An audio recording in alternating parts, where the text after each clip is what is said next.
Red cross ಸಂಸ್ಥೆಯ ಸ್ಥಾಪಕ gene henry ಡ್ಯುನೆಂಟ್ ಇವರ ಸ್ಮರಣಾರ್ಥವಾಗಿ ಪ್ರತಿ ವರ್ಷ ಮೇ 8 ಅಂತಾರಾಷ್ಟ್ರೀಯ ರೆಡ್ ಕ್ರಾಸ್ ದಿನವನ್ನಾಗಿ ಆಚರಿಸಲಾಗುತ್ತಿದೆ. ಈ ವಿಶೇಷ ಸಂದರ್ಭದಲ್ಲಿ ಸುದಾನ ಕಿಟ್ಟಲ್ ಅಭಿವೃದ್ಧಿ ಅಧ್ಯಯನ ಕೇಂದ್ರದ ಆಶ್ರಯದಲ್ಲಿ ಮಾತುಕತೆ ಸರಣಿ 5ನೇ ಕಾರ್ಯಕ್ರಮದಲ್ಲಿ ಒಂದು ವಿಶೇಷ ಉಪನ್ಯಾಸ. ವಿಶ್ವದ ಯಾವುದೇ ಭಾಗದಲ್ಲಿ ನೆರೆ, ಬರಗಾಲ, ಕ್ಷಾಮ, ಭೂಕಂಪ, ಪ್ರಾಕೃತಿಕ ವಿಕೋಪಗಳು ಸಂಭವಿಸಿದಾಗ ಅಥವಾ ಮರುಭೂಮಿ ಅಥವಾ ಯುದ್ಧ ಭೂಮಿಯಲ್ಲಿ ಗಾಯಾಳು ಸೈನಿಕರ ಆರೈಕೆ, HIV ಏಡ್ಸ್ ರೋಗದ ವಿರುದ್ಧ ಹೋರಾಟ, ಆಸ್ಪತ್ರೆ ಸೇವೆಗಳು ಅಥವಾ ಬ್ಲಡ್ ಬ್ಯಾಂಕ್ ಮೂಲಕ ಅವಶ್ಯಕತೆ ಇದ್ದವರಿಗೆ ರಕ್ತದ ಪೂರೈಕೆ, ಇಂಥ 10 ಸಮಾಜಮುಖಿ ಸೇವೆಯ ಅವಶ್ಯಕತೆ ಬಂದಾಗ ಮೊದಲ ಬಾರಿಗೆ ನೆನಪಿಗೆ ಬರುವಂಥ ಸಂಸ್ಥೆ ರೆಡ್ ಕ್ರಾಸ್.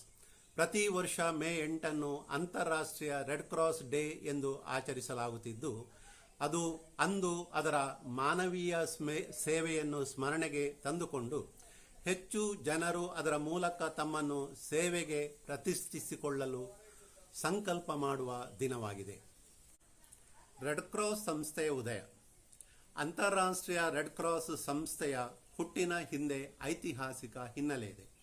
1859ರಲ್ಲಿ ಫ್ರಾನ್ಸ್ ಮತ್ತು ಆಸ್ಟ್ರಿಯಾ ಮಧ್ಯೆ ಇಟಲಿಯ ಸಾಲ್ಫೆರಿನೋ ಎಂಬಲ್ಲಿ ಯುದ್ಧ ನಡೆದಾಗ ಯುದ್ಧರಂಗದಲ್ಲಿ ಗಾಯಗೊಂಡ ಸೈನಿಕರ ದುಸ್ಥಿತಿಯನ್ನು ಕಂಡ ಸ್ವಿಟ್ಜರ್ಲ್ಯಾಂಡಿನ ಯುವ ಉದ್ಯಮಿ ಜೀನ್ ಹೆನ್ರಿ ಡ್ಯುನೆಂಟ್ ಗಾಯಾಳು ಸೈನಿಕರ ಚಿಕಿತ್ಸೆಗಾಗಿ ಅಗತ್ಯದ ವ್ಯವಸ್ಥೆ ಮಾಡಿ ಮುಂದೆ ಇದಕ್ಕೊಂದು ಶಾಶ್ವತ ವ್ಯವಸ್ಥೆ ಮಾಡಬೇಕೆಂದು ನಿರ್ಧರಿಸಿದ.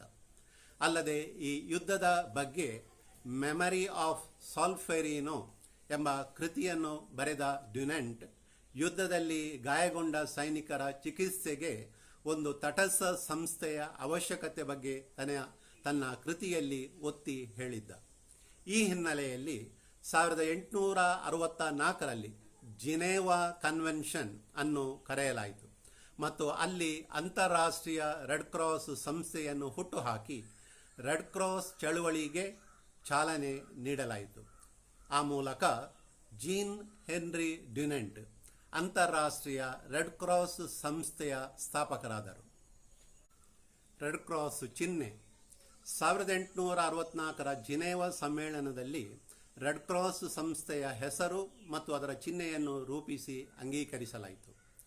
ಈ ಸಂಸ್ಥೆ ಆರಂಭಗೊಂಡಿರುವ ದೇಶವನ್ನು ಗೌರವಿಸುವುದಕ್ಕಾಗಿ ರೆಡ್ ಕ್ರಾಸ್ ಸಂಸ್ಥೆಯ ಹೆಸರು ಮತ್ತು ಅದರ ಚಿಹ್ನೆಯನ್ನು ಸ್ವಿಸ್ ರಾಷ್ಟ್ರಧ್ವಜವನ್ನು ಪ್ರತಿಲೋಮವಾಗಿ ಬಳಸಲಾಗಿದೆ.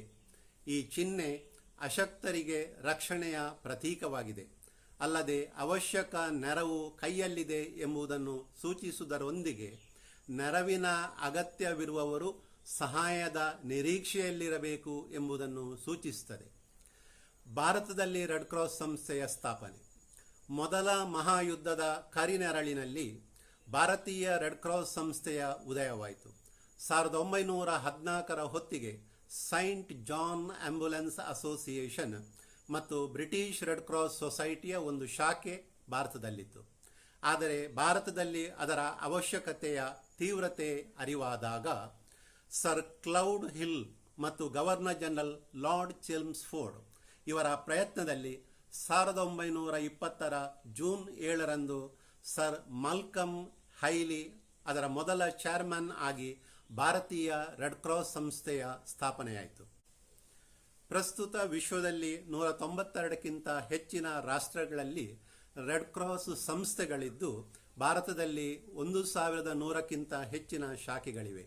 ಇಂದು ಇಡೀ ವಿಶ್ವದಲ್ಲಿಯೇ ಮಾನವ ಸೇವೆಯಲ್ಲಿ ತೊಡಗಿಸಿಕೊಂಡ ಸ್ವತಂತ್ರ ಸಂಸ್ಥೆಗಳಲ್ಲಿ ಅತ್ಯಂತ ದೊಡ್ಡ ಮತ್ತು ಅಗ್ರ ಸಂಸ್ಥೆಯಾಗಿದೆ. ರೆಡ್ ಕ್ರಾಸ್ ಸಂಸ್ಥೆಯ ಮುಖ್ಯ ಆದ್ಯತೆಗಳೇನು? ಯಾವುದೇ ಸಂದರ್ಭದಲ್ಲಿ ಸಂಸ್ಥೆಯ ಉದ್ಯೋಗಿಗಳು ಮತ್ತು ಸ್ವಯಂ ಸೇವಕರು ಅವರ ಮಧ್ಯೆ ಮತ್ತು ಜನರನ್ನು ಸರಿಯಾಗಿ ತಿಳ್ಕೊಳ್ಳುವುದು, ಮಾನವ ಜೀವ, ಆರೋಗ್ಯ ಮತ್ತು ಮಾನವರ ಗೌರವವನ್ನು ಕಾಪಾಡುವಂಥದ್ದು, ಎಲ್ಲ ಮನುಷ್ಯರಿಗೆ ಗೌರವವನ್ನು ನೀಡುವುದು, ವರ್ಣ, ಜಾತಿ, ವರ್ಗ, ರಾಷ್ಟ್ರೀಯತೆ, ಧಾರ್ಮಿಕ ನಂಬಿಕೆಗಳು, ರಾಜಕೀಯ ಅಭಿಪ್ರಾಯಗಳ ಆಧಾರದಲ್ಲಿ ಯಾವುದೇ ಭೇದವನ್ನು ಮಾಡದಿರುವುದು, ಒಬ್ಬರನ್ನೊಬ್ಬರು ಪರಸ್ಪರ ಅರಿಯುವುದು, ಸ್ನೇಹ, ಸಹಕಾರ ಮತ್ತು ಮನುಷ್ಯರೊಳಗೆ ಶಾಂತಿ ಮತ್ತು ಸ್ವಯಂ ಸೇವಕ ಮೂಲಕ ಸೇವೆ ಇವು ರೆಡ್ ಕ್ರಾಸ್ ಚಳುವಳಿಯ ಮುಖ್ಯ ಮೌಲ್ಯಗಳಾಗಿವೆ. ರೆಡ್ ಕ್ರಾಸ್ ಸಂಸ್ಥೆ ಯಾವೆಲ್ಲ ಸಂದರ್ಭದಲ್ಲಿ ತನ್ನ ನೆರವು ನೀಡುತ್ತದೆ ಮತ್ತು ಸೇವೆ ಸಲ್ಲಿಸುತ್ತದೆ? ಮುಖ್ಯವಾಗಿ ಯುದ್ಧರಂಗದಲ್ಲಿ ಗಾಯಾಳು ಸೈನಿಕರನ್ನು ತಂದು ಆರೈಕೆ ಮಾಡುವುದು ಇದರ ಮೂಲ ಉದ್ದೇಶವಾಗಿತ್ತು.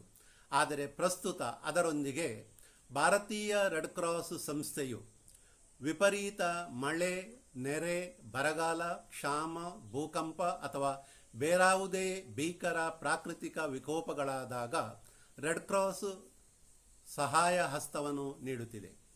ಯುದ್ಧ, ಆಂತರಿಕ ಕದನ, ಕ್ಷಾಮ, ಬಡತನಗಳಿಂದಾಗಿ ಜನರು ವಲಸೆ ಹೋದಾಗ ಪೀಡಿತ ಜನರಿಗೆ ವಸತಿ ವ್ಯವಸ್ಥೆ, ನೀರು, ಆಹಾರ ಮತ್ತು ಮೂಲಭೂತ ಆರೋಗ್ಯ ಸೇವೆಯನ್ನು ನೀಡುವಂಥದ್ದು ಅದರ ಉದ್ದೇಶವಾಗಿದೆ. ಚಂಡಮಾರುತ ಮತ್ತು ಸೈಕ್ಲೋನ್ ಪೀಡಿತ ಜನರಿಗೆ ಸಹಾಯವನ್ನು ಮಾಡುವಂಥದ್ದು. ಬ್ಲಡ್ ಬ್ಯಾಂಕ್ಗಳ ಸ್ಥಾಪನೆ 1962ರ ನಂತರ ಭಾರತೀಯ ರೆಡ್ ಕ್ರಾಸ್ ಸಂಸ್ಥೆಯು ರಕ್ತವನ್ನು ದಾನವಾಗಿ ನೀಡುವ ಬ್ಲಡ್ ಬ್ಯಾಂಕ್ಗಳನ್ನು ಸ್ಥಾಪಿಸಿರುವ ಭಾರತದ ಅತ್ಯಂತ ದೊಡ್ಡ ಸೇವಾ ಸಂಸ್ಥೆಯಾಗಿ ಮೂಡಿಬಂದಿದೆ. HIV ಮತ್ತು ಏಡ್ಸ್ ರೋಗವನ್ನು ತಡೆಗಟ್ಟುವ ಬಗ್ಗೆ ಪ್ರಯತ್ನವನ್ನು ಮಾಡುತ್ತಿದೆ. ಅಗತ್ಯವಿದ್ದೆಡೆ ಗಾಯಾಳು ಸೈನಿಕರಿಗೆ ಆಸ್ಪತ್ರೆ ಸೇವೆಯನ್ನು ನೀಡುತ್ತಿದೆ. 1946ರ ನಂತರದ ದಿನಗಳಲ್ಲಿ ಅಶಕ್ತ ಸೈನಿಕರಿಗೆ ಸರಕಾರದ ನೆರವಿನಿಂದ ಮನೆಗಳನ್ನು ಕಟ್ಟಿ ಅಲ್ಲಿ ವೈದ್ಯಕೀಯ ಸೇವೆಯನ್ನು ನೀಡುತ್ತಿದೆ. ಇದಲ್ಲದೆ ತಪ್ಪಿಹೋದ ವ್ಯಕ್ತಿಗಳನ್ನು ಹುಡುಕುವುದು, ಬಡ ತಾಯಿ ಮಗುವಿನ ಆರೈಕೆ ಕೇಂದ್ರವನ್ನು ಸ್ಥಾಪಿಸುವಂಥದ್ದು, ಕುಟುಂಬ ಕಲ್ಯಾಣ ಕಾರ್ಯಕ್ರಮಗಳನ್ನು ಹಮ್ಮಿಕೊಳ್ಳುವಂಥದ್ದು, ಅಗತ್ಯವಿದ್ದವರಿಗೆ ನರ್ಸಿಂಗ್ ತರಬೇತಿ, ಹೀಗೆ ಹಲವು ಸಮಾಜಮುಖಿ ಕಾರ್ಯಕ್ರಮಗಳಲ್ಲಿ ಭಾರತೀಯ ರೆಡ್ ಕ್ರಾಸ್ ಸಂಸ್ಥೆ ತನ್ನನ್ನು ತೊಡಗಿಸಿಕೊಂಡಿದೆ. ಹೀಗೆ ಮಾನವೀಯ ಮೌಲ್ಯವನ್ನು ಉತ್ತೇಜಿಸುವ, ಮನುಷ್ಯನ ಮಧ್ಯೆ ಸಮಾನತೆ ಮತ್ತು ಗೌರವವನ್ನು ನೀಡಲು ಒತ್ತಾಸೆ ನೀಡುವ ಮತ್ತು ಯಾವುದೇ ಸಮಸ್ಯೆಗೆ ಪರಿಹಾರ ಕಂಡುಕೊಳ್ಳಲು ಒಟ್ಟಾಗಿ ಸೇರಿ ಕೆಲಸ ಮಾಡುವ ಮನೋಭಾವನೆಯನ್ನು ಬೆಳೆಸುವ, ಮನೋಸ್ಥಿತಿಯನ್ನು ಎಲ್ಲರಲ್ಲಿ ನಿರೀಕ್ಷಿಸುವ ರೆಡ್ ಕ್ರಾಸ್ ಸಂಸ್ಥೆ ಮಾನವೀಯ ಮೌಲ್ಯವನ್ನು ಎತ್ತಿ ಹಿಡಿಯುವ ತನ್ನ ಕಾಯಕದಲ್ಲಿ ಎಲ್ಲ ಜನರ ಸ್ವಯಂ ಪಾಲ್ಗೊಳ್ಳುವಿಕೆಯ ನಿರೀಕ್ಷೆಯಲ್ಲಿದೆ. ರೆಡ್ ಕ್ರಾಸ್ ಸಂಸ್ಥೆಯು ಸಲ್ಲಿಸುತ್ತಿರುವಂಥ ಸಮಾಜಮುಖಿ ಸೇವೆಯನ್ನು ಮತ್ತು ಅದು ಎತ್ತಿ ಹಿಡಿದಿರುವಂಥ ಮಾನವೀಯ ಮೌಲ್ಯವನ್ನು ಮತ್ತೊಮ್ಮೆ ಎಲ್ಲರ ಸ್ಮರಣೆಗೆ ತಂದುಕೊಡುವುದಕ್ಕಾಗಿ ಸುದಾನ ಕಿಟ್ಟೆಲ್ ಅಭಿವೃದ್ಧಿ ಅಧ್ಯಯನ ಕೇಂದ್ರದ ಮೂಲಕ ಹೊರತಂದಿರುವಂಥ ಈ ಮಾತುಕತೆ ಸರಣಿಯ 5ನೇ ಕಂತಿನ ಈ ವಿಡಿಯೋವನ್ನು ಎಲ್ಲರೂ ಕೂಡ ಸಬ್ಸ್ಕ್ರೈಬ್ ಮಾಡಿ, ಶೇರ್ ಮಾಡಿ ಮತ್ತು ಲೈಕ್ ಮಾಡಿ ಎಂಬ ವಿನಂತಿಯೊಂದಿಗೆ ಎಲ್ಲರಿಗೂ ಕೂಡ ವಂದನೆಯನ್ನು ಸಲ್ಲಿಸುತ್ತಿದ್ದೇನೆ.